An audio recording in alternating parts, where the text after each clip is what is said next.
allá en el Rancho Grande, allá donde viví.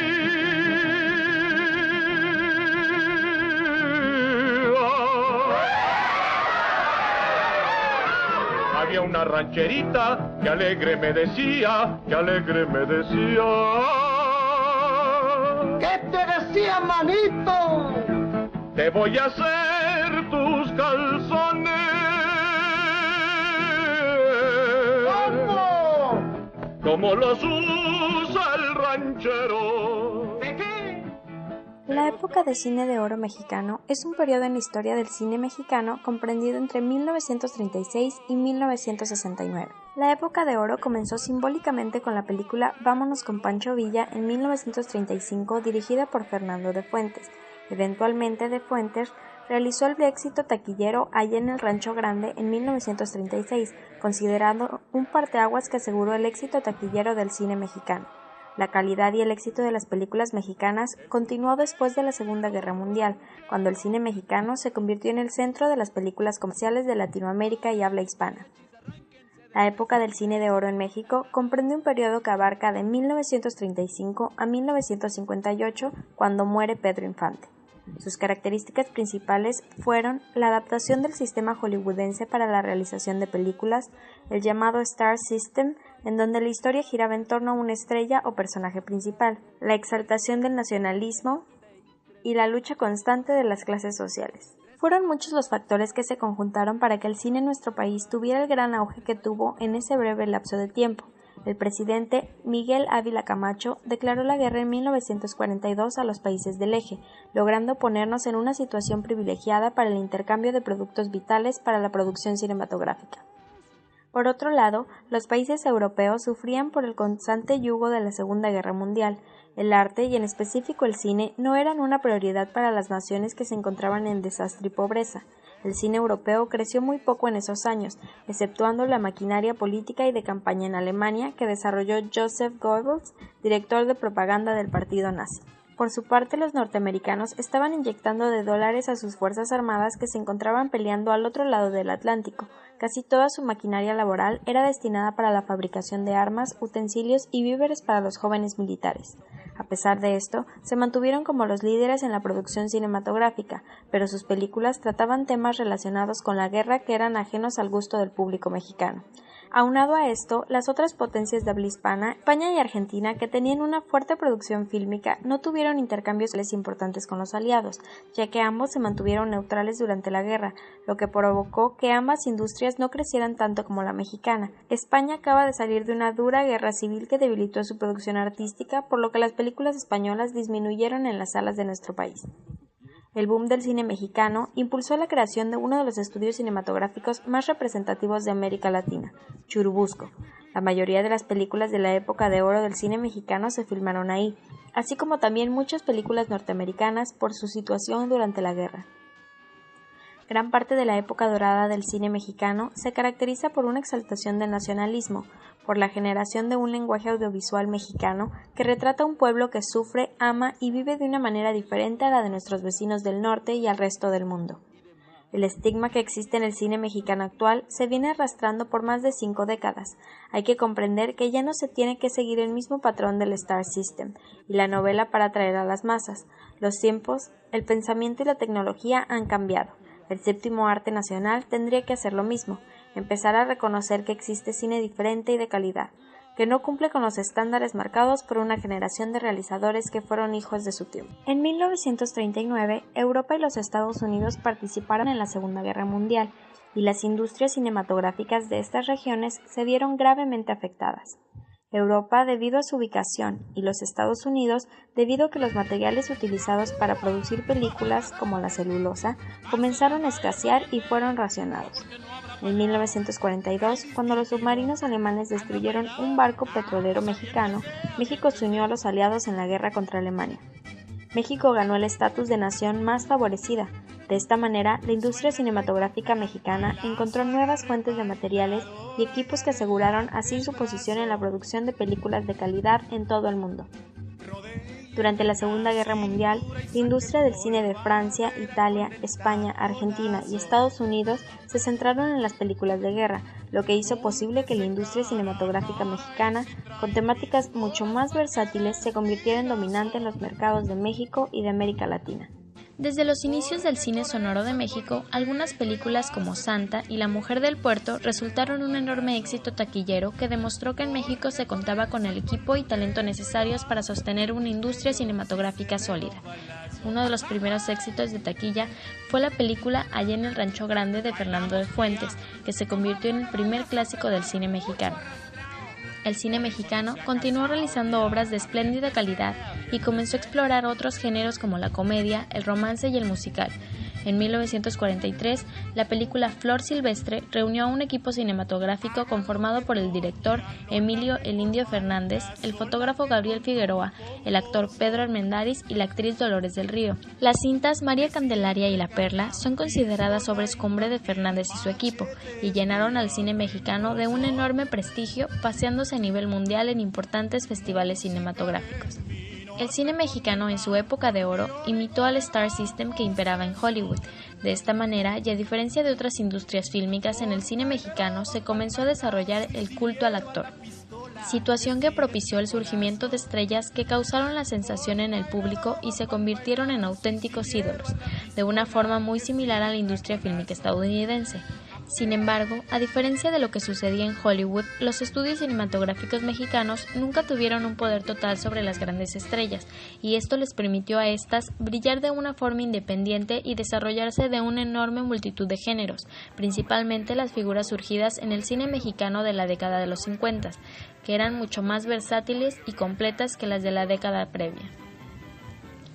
De estas figuras que alcanzaron el nivel de ídolos, destaca Pedro Infante, actor sumamente popular y carismático que logró cautivar al público, principalmente el de las clases populares. A Infante se le sumaba además su talento como cantante. Cintas como Nosotros los Pobres, Los Tres García y A Toda Máquina, por mencionar solo algunas de las cintas más populares de Infante, fueron enormes éxitos de taquilla y rápidamente lo colocaron en la categoría de máximo ídolo popular mexicano. De forma similar, destacó Jorge Negrete, actor y cantante que a diferencia de Infante se convirtió en un ídolo de un público más refinado. Su espectacular talento vocal y su postura física lo convirtieron en una de las figuras más cotizadas del cine mexicano y primera figura de cine de corte ranchero. Pedro Armendáriz se convirtió en un actor de éxito internacional de la mano del director Emilio "El Indio" Fernández, que lo convirtió en su actor fetiche. Fernández supo sacar partido de las características físicas de Armendáriz y lo convirtió en el prototipo del macho o galán viril mexicano. Más tarde, Armendáriz conquistó la industria fílmica de Hollywood y de algunos países de Europa. De manera similar a Hollywood, en el cine mexicano existió también el culto a la diva, la veneración de figuras femeninas que alcanzaron el nivel de mitos. Aunque surgieron muchas bellezas fílmicas en la época de oro, solo dos de ellas lograron trascender y convertir sus rostros en el sentido de todas sus películas: María Félix y Dolores del Río. María Félix fue un caso excepcional en el cine mexicano, mujer de enorme belleza y fuerte personalidad que de inmediato dominó los roles de vampiresa y mujer fatal de las películas mexicanas. Antes del éxito de María Félix, las mujeres iban en papeles secundarios. A partir del éxito de ella, comenzaron a realizarse más películas con temáticas femeninas. El filme Doña Bárbara dio inicio al mito de María Félix como la Doña, la mujer inalcanzable e indominable. La belleza y singular personalidad fílmica de María Félix la llevaron a conquistar el cine de Europa. Dolores del Río representó en sus mejores momentos uno de los máximos ideales de la belleza femenina. El mito de Dolores del Río no comenzó en México, sino en Hollywood, donde alcanzó el estatus de diva en los años 20 y 30, algo muy difícil para una actriz de origen hispano. Tras una carrera más que digna en Hollywood, Dolores regresó a México, donde logró mantener e incluso elevar el prestigio del que gozó en los Estados Unidos, gracias a una serie de películas realizadas especialmente para ella por su eterno admirador, el director Emilio Fernández. Películas como Flor Silvestre y María Candelaria pasearon la imagen de México por todo el mundo, y Dolores del Río se convirtió en el símbolo nacional luego de ser por muchos años símbolo de lo mexicano en el extranjero. De acuerdo con algunos expertos, Pedro Armendáriz, María Félix y Dolores del Río son las máximas estrellas cinematográficas latinoamericanas de las décadas de 1940 a 1960. Muchos comediantes lograron la consagración en el cine mexicano, desde parejas cómicas al estilo de El Gordo y el Flaco, hasta actores independientes que lograron un enorme cartel. Mario Moreno Cantinflas, comediante y mimo surgido de las carpas populares, alcanzó una gran popularidad desde su ingreso al cine gracias a su interpretación del personaje de Cantinflas, un peladito de barrio, dicharachero, simpático e ingenioso, con una forma de hablar muy peculiar. El personaje de Cantinflas fue para Mario Moreno lo que Charlotte fue para Charles Chaplin, pero a diferencia de Chaplin, Cantinflas basaba su personaje en la alegría y no en la melancolía. Sus personajes siempre fueron vivificantes. Cantinflas gozó de un éxito inusitado. Aunque trabajó en la industria de Hollywood, el idioma siempre fue un problema para que su personaje cuajara entre las audiencias estadounidenses. Otro destacado comediante fue Germán Valdés Tintán, poseedor de una enorme gracia y versatilidad, pues era además un excelente cantante. Hizo célebre en su tiempo al personaje del Pachuco. Sus películas se basaron principalmente en la parodia y en situaciones absurdas, números musicales con personajes dotados de una gran picardía y un vasto atractivo visual femenino.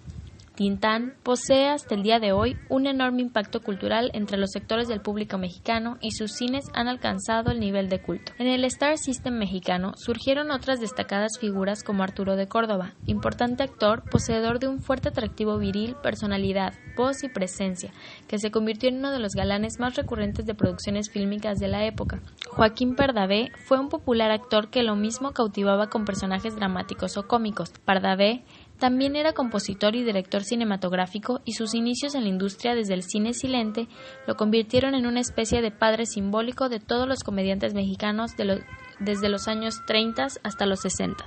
Sara García, llamada la abuelita del cine mexicano, fue una destacada actriz poseedora de una gran versatilidad. Sus conmovedoras o graciosas interpretaciones de anciana la convirtieron de manera similar a Cantinflas o Tintán en parte de la cultura popular mexicana y su fama se resiste al paso del tiempo. Otras figuras destacadas fueron actores de soporte como Ignacio López Tarso o los hermanos Soler, galanes fílmicos como David Silva, Emilio Tuero, Roberto Cañedo o Ernesto Alonso, bellezas fílmicas como Columba Domínguez, Miroslava Stern, Marga López, Elsa Aguirre, Gloria Marín o María Elena Márquez, actrices de carácter como Carmen Montejo, Andrea Palma, Isabela Corona o Prudencia Griffith, héroes rancheros como Luis García y Antonio Aguilar, villanos cinematográficos como Carlos López Moctezuma, Miguel Inclán, Rodolfo Acosta o los hermanos Tito y Víctor Junco, y otros famosos comediantes como Adalberto Martínez Resortes y Antonio Espino Clavillazo. Algunas otras figuras mexicanas lograron reconocimientos a nivel extranjero.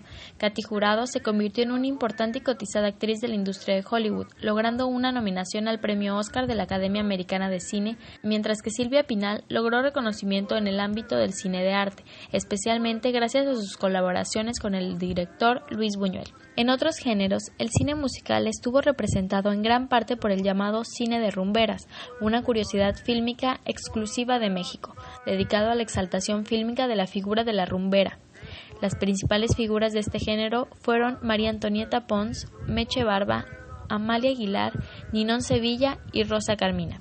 El cine negro o cine de gángsters estuvo representado en México por el director de culto Juan Orol.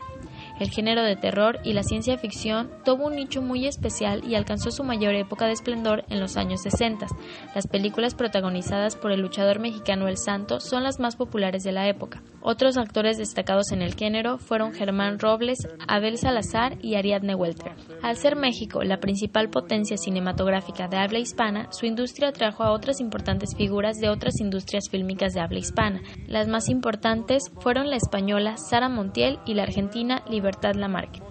Muchísimos directores de gran prestigio florecieron en la industria fílmica mexicana en su época de oro. Muchos de ellos se foguearon trabajando como aprendices en el cine de Hollywood en los años 30.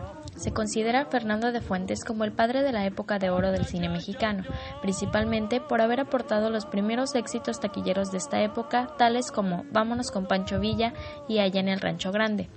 Uno de los directores cinematográficos más importantes, influyentes y reconocidos de esta época del cine mexicano fue Emilio el Indio Fernández. Emilio fue reconocido por ser el creador de un cine mexicano de tipo folclórico indígena que contribuyó al descubrimiento cultural y artístico que vivió México en los años 40, poseedor de una estética impecable y única.